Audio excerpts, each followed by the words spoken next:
هو اللي احنا بندوس عليها اسمها القشره الايه؟ القشره الارضيه دي على طول في حاجات بتاثر عليها. فاكرين الحاجتين اللي بيشتغلوا على القشره الارضيه؟ في حاجات بتيجي من بره الارض اسمها عوامل، وفي حاجات بتيجي من جوه الارض اسمها عوامل. ركز معايا بقى. لما العوامل الخارجيه والعوامل الداخليه يخشوا على القشره دي، هل القشره دي بتفضل زي ما هي ولا شكلها بيتغير؟ شكل القشره الارضيه بيتغير بسبب الحاجات اللي بتشتغل عليها دي. قال لي امسك عندك، لما شكل القشره الارضيه يتغير، الشكل الجديد اللي بيتكون بتوع الجيولوجيا بيسموه تركيبه ايه؟ جيولوجيه. يبقى الشكل الجديد لما الارض تتغير بيسموه تركيبه ايه؟ قول تاني لو سمحت. القشره الارضيه اللي احنا بندوس عليها في كام حاجه بتشتغل عليها؟ حاجه من بره اسمها عوامل، حاجه من جوه اسمها عوامل. الحاجات دي لما بتشتغل على القشره بتغير شكل القشره. الشكل اللي بيتكون جديد اسمه تراكيب جيولوجيه. طب ممكن تقرب لنا شويه؟ ماشي، ما احنا هناخد التراكيب الجيولوجيه كمان حصتين ثلاثه، هناخد تراكيب كتير. قال لي ماشي، انا عاوز برضه، ما هي مشكلتي دلوقتي ان الحاجات دي كلها تتاخد بعد كده، بس انا عاوز افهم. طيب بص، تعالى ما اديك مثال بسيط. الطين ده مش احد مكونات القشره الارضيه؟ افرض عمو حضرتك روى الارض الزراعيه بتاعته كويس قوي. اديني مثال لعامل خارجي ممكن يخش على الطين مثلا. يعني انا رايك الشمس، عمو الفلاح روى ارضه، الارض كلها طين، وجت مين اللي عليها؟ وساب الارض منها للشمس. ما الشمس دي حضرتك مليانه ايه؟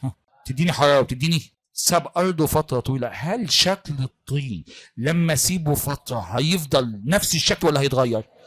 الشكل اللي هيتكون هسميه تركيبه جي، وده الشكل اللي بيتكون. هو الطين لما اتعرض للحراره والجفاف بقى اسمه ايه؟ شقوات دي كده بيسموها تركيبه جيولوجيه.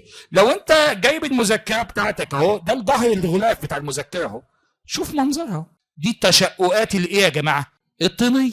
ده شكل، هل ده الشكل الطبيعي للطين؟ لا، ده شكل اتكون لما الطين اتاثر بعوامل الشكل ده حضرتك بنسميه تركيبه ايه؟ جيولوجيه. احكي لنا واحده كمان. طيب ناخد مثال بسيط برضه كمان نقرب لبعض. الرمل.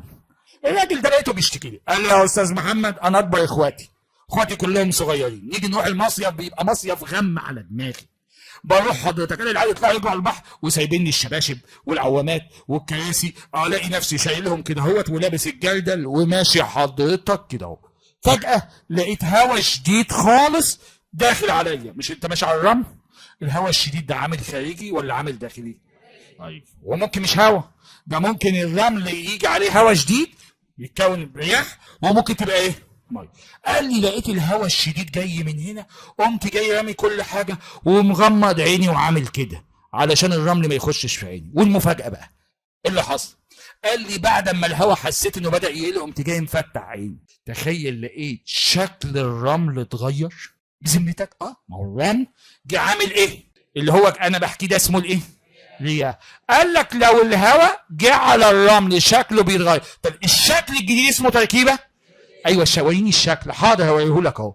تلاقي الرمل بدا يظهر فيه علامات وخطوط كده، تموجات كده. العلامات دي اسمها علامات النيم، هناخدها بعد كده. شايف التموجات اللي في الرمل دي؟ مين اللي نحتها كده؟ ده رمل عدت عليه ايه دي؟ عامل خارجي اللي هو مين؟ الميه عملت العلامات دي. هل ده الشكل الطبيعي للرمل؟ الشكل ده اتكون لما الرمل اللي هو احد مكونات القشره دخل عليه عامل خارجي. عاوز تشوفه؟ بص على اغلاف المذكره عندك نفس الحته بتاعت اللي فاتت، في صوره نجم بحر.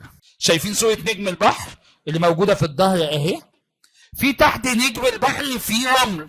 شايفين العلامات والخطوط اللي موجوده في الرمل ده؟ هل ده الشكل الطبيعي للرمل؟ لا، ده طالما في شكل جديد يتكون، الشكل الجديد ده اسمه التراكيب الايه؟ الجيولوجيه.